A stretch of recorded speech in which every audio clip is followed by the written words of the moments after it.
there's a range function which represents a series of integers, as you can see. And again, you can look at the help function of this. The range is for, it's usually used when you want to automate a whole lot of, you want to automate integers that are in succession. So let's say you wanted to write 1, 2, 3, 4, 5, 6, 7, 8, 9, 10 up until 100, and you don't want to write it out yourself, you could use the range function to access those integers for you. It does take one argument, which usually is when to stop. So if you're going to put range 9, then it's going to know that it must stop at the 9th one, which is, well, you're going to have to put 10 in there, but we'll see that later. But if you wanted to also, if you also wanted to stipulate where to start, so if you don't want to start from 1, but from 5, you will say from 5 to 10. So then it will take 2 arguments.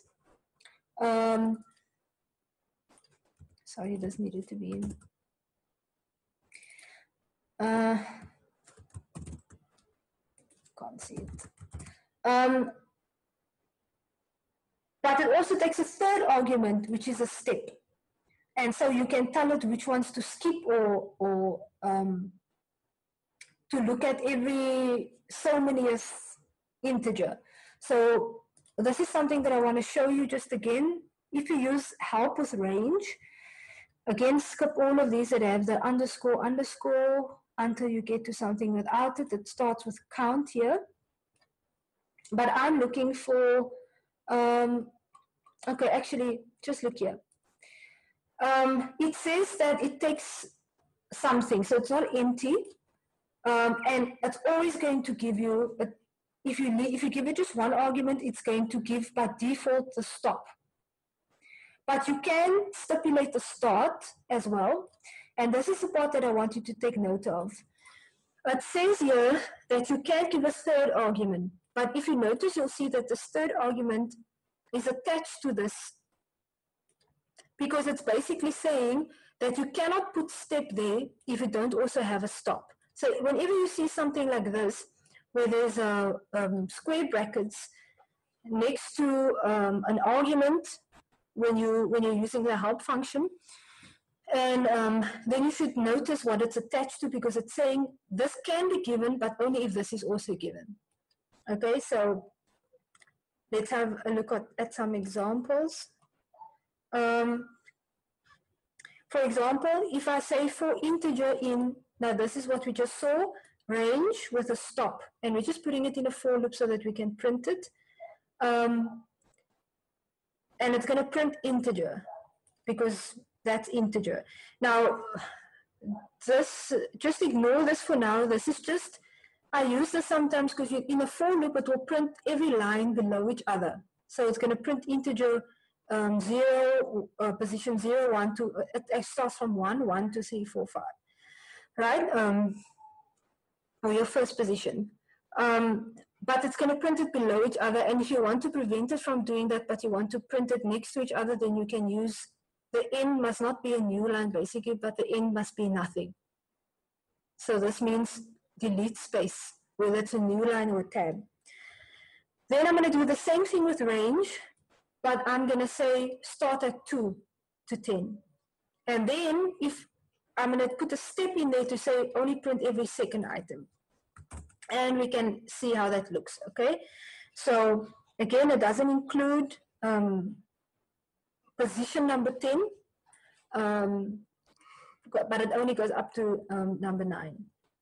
And so we go on, right? You can see what's happening here. It starts at 2, and here you can see that it goes in increments from 2 to 10, but only every 2nd item.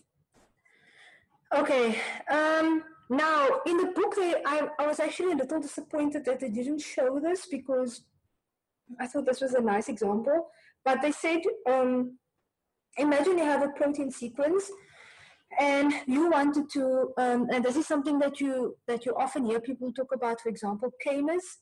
So let's say you wanted to create a k-mer of length 3, then of length 4, and you wanted to just loop through that protein and keep adding one more protein at a time, right? So length 3, 4, up until the end. Then what you could do is you could create stop positions,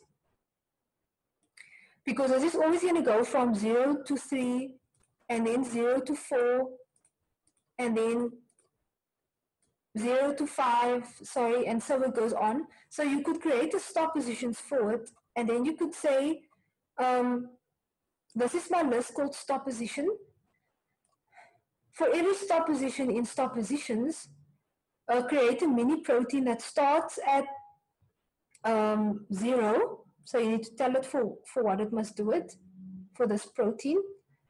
And slice out from position 0 to this position in here. So remember, the stop position is first going to take on position 3 or integer 3, then 4. So this is going to be from 0 to 3, then from 0 to 4, and so it goes on, and then it's going to print whatever it's finding.